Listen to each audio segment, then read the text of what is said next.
विद्रोहों के कारणों की यदि बात करें तो उसमें चौथा कारण भी उसका भी ताल्लुकात राजस्व से ही है।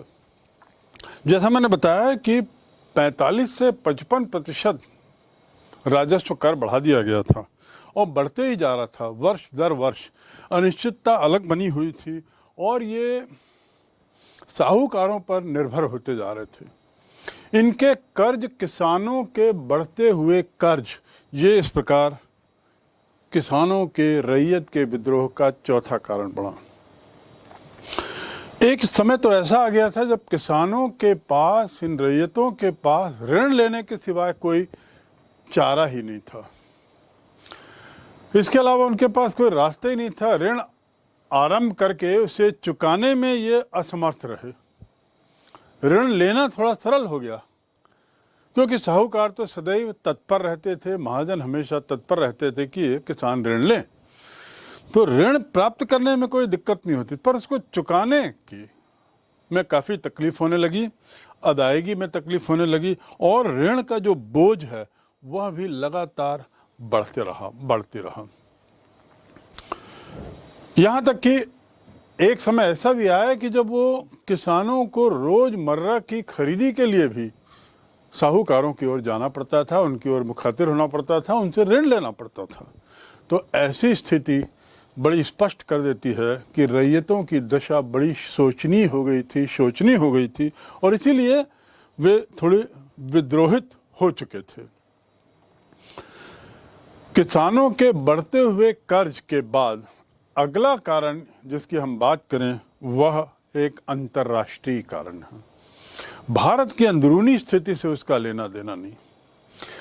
1860-70 के दशक में भी, जिसे हम कहते हैं ग्लोबलाइजेशन आज की तारीख में, एक उस तरह का व्यवहार उस समय भी शुरू हो गया था कि किसी अन्य देश की घटना का असर किसी तीसरे देश पे भी पड़ने लगा था। और उसका ये बहुत बढ़िया उदाहरण है कि 1860 के आसपास जब अमेरिका में गृह युद्ध हुआ तो उसका प्रभाव भारत पे पड़ा, भारत के किसानों पर पड़ा।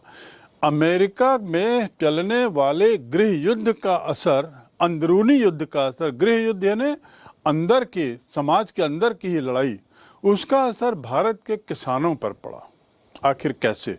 थोड़ा समझने की चीज़ है कि इसका प्रभाव जब 1880 का दशक आया तो उस समय 3/4 भाग कपास का अमेरिका से आयात होता था इंग्लैंड, यानी एक बहुत बड़ा हिस्सा, लगभग 80% हिस्सा कपास का, उनकी जो आवश्यकताएं थी इंग्लैंड की, वो अमेरिका पूरी करता था। और इंग्लैंड में, जैसा मैंने बताया, कि बहुत सारी कपड़ा बनाने की मिलें खुल चुकी थी और उनकी कपास की आवश्यकताएं भी बढ़ चुकी थी। कपास एक अत्यधिक कच्चा माल था उनके फैक्ट्री के चलने के लिए, और दूसरे शब्दों में इंग्लैंड के अपने खुद के आर्थिक विकास के लिए ये एक बहुत ज़रूरी कच्चा माल था। जब ये वहाँ पर ब्रिटिश व्यापारी अमेरिका के इस गृह युद्ध के मद्देनज़र कुछ विकल्प खोजने लगे, यानी रास्ते देखने लगे कि अब चारा क्या है। यदि वहाँ गृह युद्ध हो गया है तो वहाँ से कपास आना अब कठिन है। ऐसी स्थिति में कपास का निर्यात होना, उसको जहाज में लोड अनलोड करना एक बहुत दुष्कर कार्य होगा।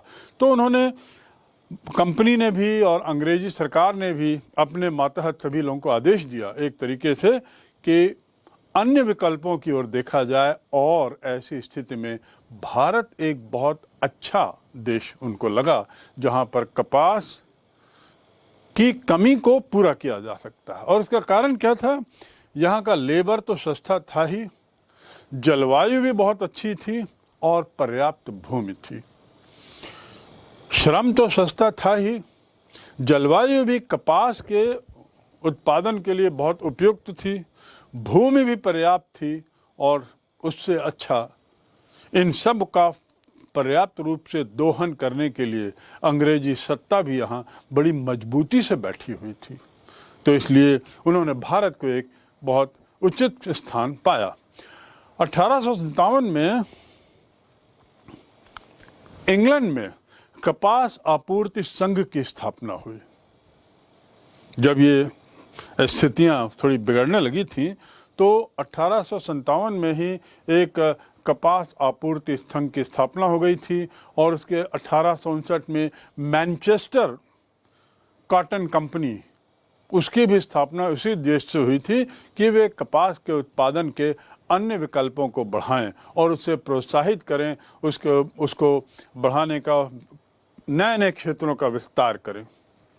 तो इस प्रकार गृह युद्ध की स्थिति और उसके पूर्व की संभावनाएं, इनको देखते हुए ये जो 2-3 कंपनियों के मैंने नाम बताए, इन लोगों ने विकल्प खोजा और भारत स्वाभाविक रूप से एक बहुत अच्छा क्षेत्र मिला और भारत इस बात के लिए तत्पर भी था।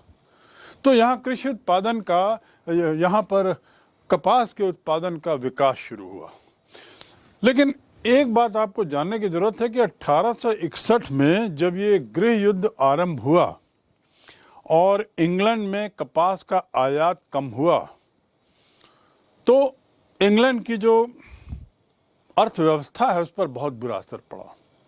1861 में जहां 20 लाख गांठें कपास की गांठों का निर्यात किया गया था इंग्लैंड, वहां ये संख्या एक वर्ष में घटकर मात्र 55,000 हो गई थी।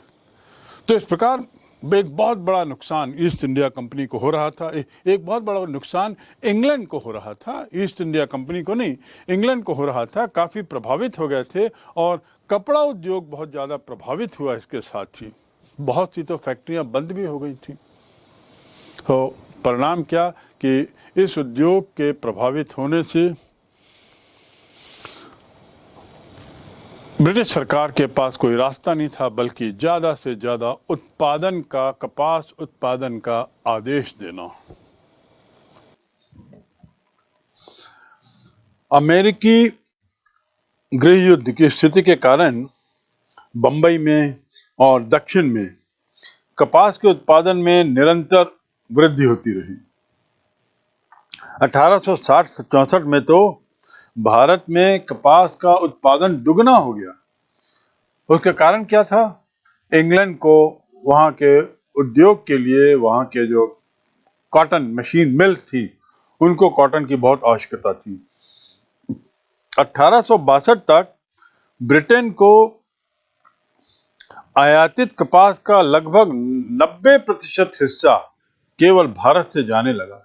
दूसरे शब्दों में भारत उनका कपास का मुख्य निर्यातक देश हो गया और भारत के हजारों किसान, हजारों रैयत कपास के मुनाफे को देखते हुए उन्होंने बाकी खेती छोड़कर कपास की ओर मुखातिर हो गए और कपास पर के उत्पादन पे ज्यादा से ज्यादा ध्यान देने लगे। ये लेकिन याद रखेंगे कि कपास से होने वाली जो मूल्य वृद्धि है उसने सभी कपास उत्पादकों को एक साथ समृद्ध नहीं बनाया, एक साथ इनका विकास नहीं किया। जिनका भाग्य अच्छा था वो पहले विकसित हो गए, पहले फल फूल गए और जो धनिक किसान थे उनको पहले ज्यादा फायदा हुआ। कपास में मूल्य वृद्धि ने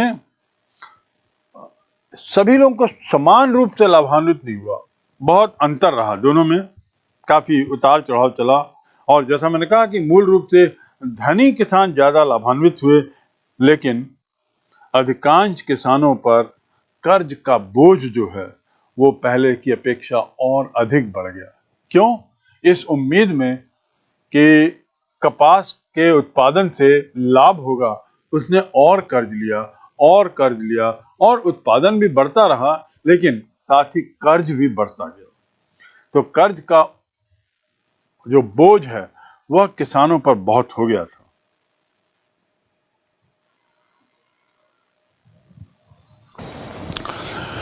छठवां कारण जिसने विद्रोह में एक तरीके से आग का काम किया और विद्रोह को एक बहुत प्रलयंकारी रूप दिया, वह था कि कर्ज का प्राप्त न होना।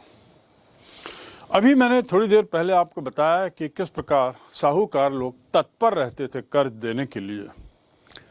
महाजन लोग तत्पर रहते थे कर देने के लिए, और स्थितियां ऐसी हो गई थी रैयत की कि लगभग रोजमर्रा के जीवन के लिए भी उन्हें साहूकारों के पास, उनके दरवाजे जाना पड़ता था और उनसे ऋण लेना पड़ता था। साथ ही मैंने ये भी कहा कि ऋण लेना तो सरल था, यानी साहूकार हमेशा उपलब्ध रहते थे, लेकिन ऋण को पटाने में किसान बड़े असमर्थ हो गए और उनके इस ऋण चुकाने में असमर्थता को काफ़ी बढ़ावा मिला ये गृह युद्ध की घटना से, अमेरिका की गृह युद्ध की घटना।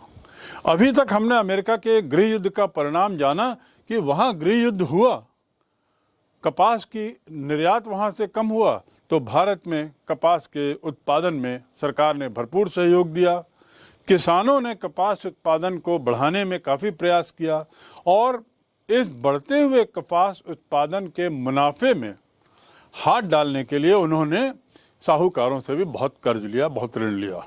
साहूकार भी इस बात के लिए सतत तैयार थे। तो इस प्रकार ये जो काल है, गृह युद्ध का काल 1861 से 1865 के आसपास का 4-5 वर्ष ही का, इसमें भारत में कपास उद्योग बड़ी तेजी से पनपा और भारत ने मैनचेस्टर की, इंग्लैंड की, लिवरपूल की जो कॉटन की आवश्यकताएं हैं उसको पूरा करने में बहुत मदद की। लेकिन जैसे ही गृह युद्ध समाप्त होता है या गृह युद्ध समाप्त होने के कगार पर आता है, साहूकार लोग आनाकानी करने लगे किसी तरह का ऋण देने में। परिणाम, क्योंकि गृह युद्ध की समाप्ति के साथ साथ कॉटन की मांग, कपास की मांग इंग्लैंड की ओर या कपास का निर्यात इंग्लैंड की ओर थोड़ा घटने लगा। जब मांग घटने लगी तो उसकी कीमत घटने लगी और इस प्रकार एक बड़ा विषम चक्र चल पड़ा। कपास निर्यात में भी गिरावट आई। जब निर्यात में गिरावट आई, कपास का बाहर जाना समाप्त होने लगा या कम होने लगा, तो कपास के नाम से जो ऋण लिया गया था उसकी अदायगी में भी इन किसानों को बहुत दिक्कत होने लगी और दिक्कत होने का परिणाम ये हुआ कि साहूकार लोग स्वयं ही आनाकानी करने लगे, यह देखते हुए कि कपास की कीमत भी बाजार में अब गिर रही है, भारतीय कपास की कीमत गिर रही है। उन्होंने इन किसानों, रैयत को किसी तरह का ऋण देने में भी आनाकानी करने लगे। महाराष्ट्र में तो निर्यात व्यापारी या निर्यात साहूकार ये तो इस बात पे बिल्कुल स्पष्ट हो गया कि अब कपास के नाम से हमें ऋण नहीं देना है। कल्पना करिए, एक ओर किसान रैयत ऋण से डूबे हुए, दूसरी ओर उनकी ऋण की आवश्यकताएं भी सतत रूप से बढ़ती जा रही थी और यहाँ कपास के उत्पादन में जिसमें उन्होंने अपने को खेप दिया था, अब उसका निर्यात भी कम होने लगा। तो एक तरीके से उनकी बहुत भारी नुकसान होने लगा। उल्टा एक और बात हुई कि किसान लोगों से ये साहूकार और महाजन ये अपना पुराना ऋण मांगने लगे, ऋण अदायगी की मांग करने लगे। तो इस तरीके से हम कह सकते हैं कि एक तरीके से जले में नमक छिड़कने वाली बात थी कि कपास निर्यात में गिरावट आ रही, निर्यात कम होने से मुनाफा कम हो रहा, कीमत गिर रही, कीमत गिरने से किसान ने के द्वारा लगाए गए पैसे उसको उसका वह फ़ायदा नहीं मिल रहा है जिसका पूर्व में मिल रहा था या जो उसकी अपेक्षा थी। ये सब के साथ ही साथ अब जब किसान को और ऋण की ज़रूरत पड़ती है, साहूकार आदि मना कर देते हैं ऋण देने से और उल्टा तो उल्टा उनसे अपने पुराने ऋण को मांगते हैं। यह एक तरीके से, जैसा मैंने कहा, तमाचा मारे जैसा था। स्वाभाविक है, किसान बहुत उत्तेजित हो गए और उन्होंने एक तरीके से बहुत विरोध अपना प्रकट करना अपने तरीकों से शुरू किया।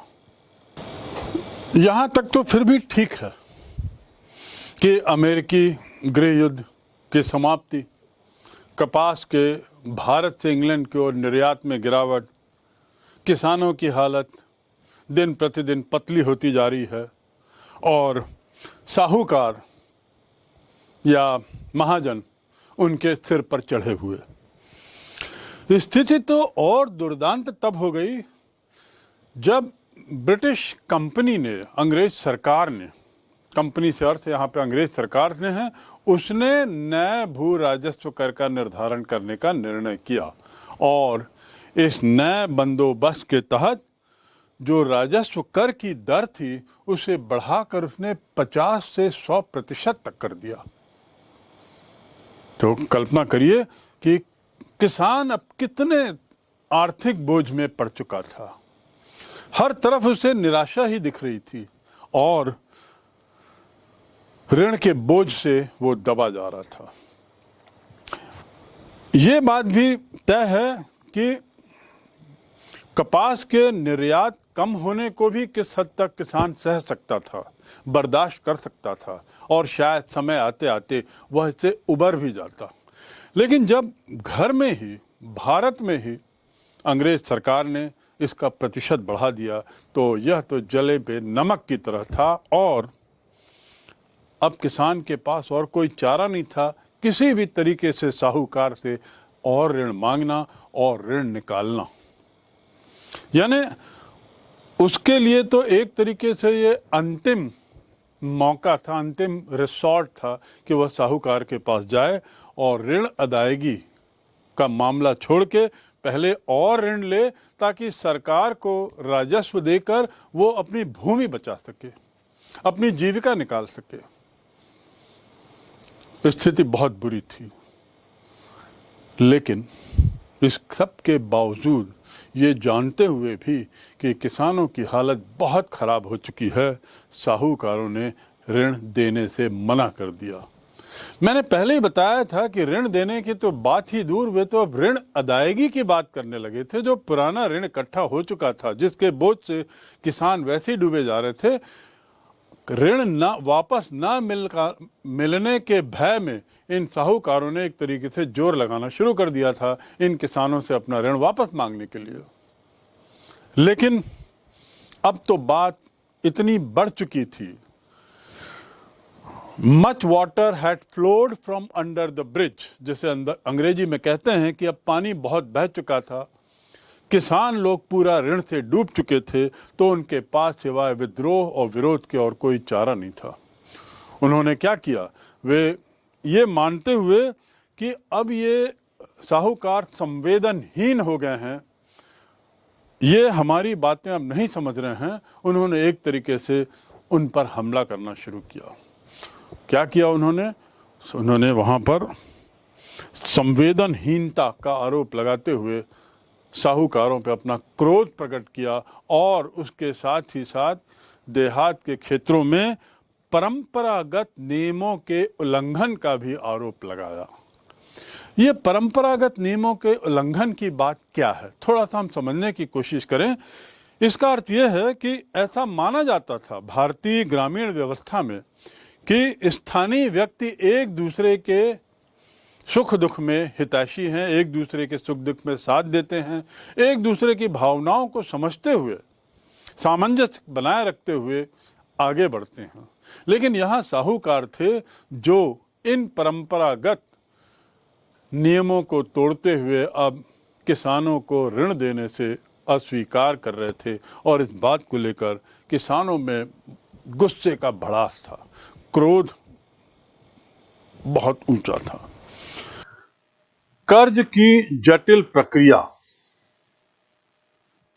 यदि हम बात करें विद्रोह के कारणों की, तो उसमें कर्ज की जटिल प्रक्रिया का एक अहम योगदान है इस विद्रोह में। आखिर क्या थी जटिल प्रक्रिया? इसमें कोई डाउट नहीं, इसमें कोई संदेह नहीं होना चाहिए कि जब किसान पर कर्ज का बोझ बढ़ जाता था, वह कर्ज चुकाने में असमर्थ हो जाता था, तो साहूकार या ऋणदाता को अपना सब कुछ सौंप देता था। सब कुछ से अर्थ क्या है, उसके पास क्या होता था? बैलगाड़ी होती थी, जमीन होती थी, हल, बैल आदि आदि, यानी कुछ कृषि से जुड़े हुए ही कुछ सामान उसके पास होते थे। तो ये कहना गलत नहीं होगा कि समय पर टैक्स न देने के कारण, समय पर निर्धारित कर निर्धारित संध्या तक न देने के पर उसे अपने इन बाकी चीजों से वंचित होना पड़ता था। जब उसका काफी बोझ बढ़ गया तो कर्ज चुकाने में दिक्कत आई, कर नहीं चुका पाया, तो वो साहूकार को ये चीजें दे देता था उसकी एवज में, या चाहे ऋणदाता कोई और भी हो तो उसे अपना सब कुछ उसको सौंप देता था। किंतु जमीन और पशुओं के बिना खेती तो संभव है नहीं। मैंने जमीन भी दे दी, मैंने पशु भी दे दिए, तब खेती कैसे होगी? इसलिए साहूकार से जमीन और पशु फिर किराए पे ले लेता था वो। तो एक बड़ी अजीब स्थिति हो रही थी कि साहूकार को उसने जमीन दे दी क्योंकि पुराना ऋण बाकी था, साहूकार को उसने अपना बहुत सारा सामान, कृषि संबंधी सामान भी दे दिया क्योंकि पुराना किराया उसके पास, किश्त बाकी थी देने की, किराया पैसों की, कर की। लेकिन इनके बिना तो खेती होगी नहीं आगे। तो फिर खेती करने के लिए फिर वही जमीन को, वही औजारों को, वही सामान को ले लेता था, और वो भी किराए पे। इस प्रकार उसे उन पशुओं के लिए भी किराया देना पड़ता था जो मूल रूप से उसके खुद के पशु थे। अपने ही पशुओं के लिए उसे अंग्रेजों को किराया देने के लिए विवश किया जाने लगा।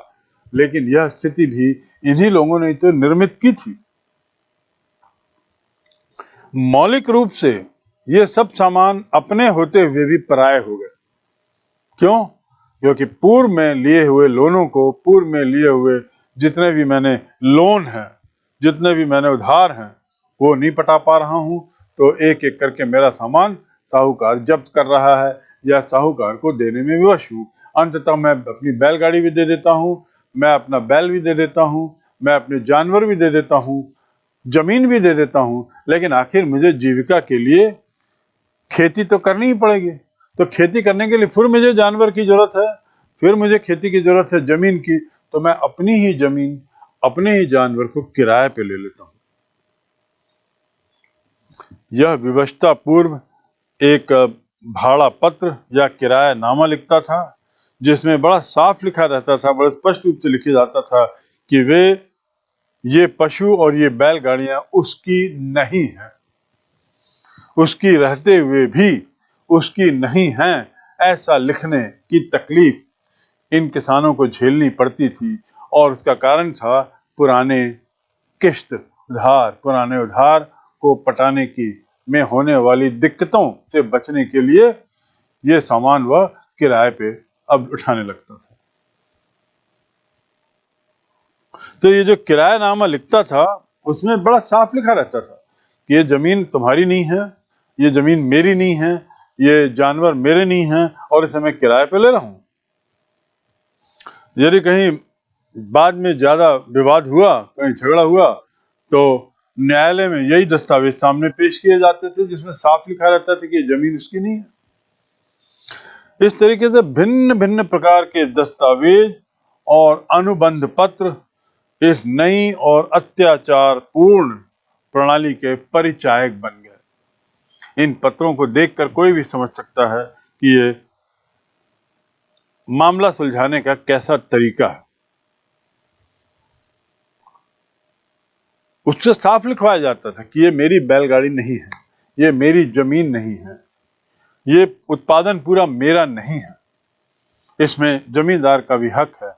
ऐसे पत्रों की एवज में उसे किराए में वहां काम करने दिया जाता था, और कल को यदि मामला बिगड़े, न्यायालय में जाए, काजी के पास जाए, तो यही वाले कागज प्रस्तुत किए जाते थे जिसमें किसान या रैयत ने साफ कह दिया है कि ये चीजें उसकी नहीं है।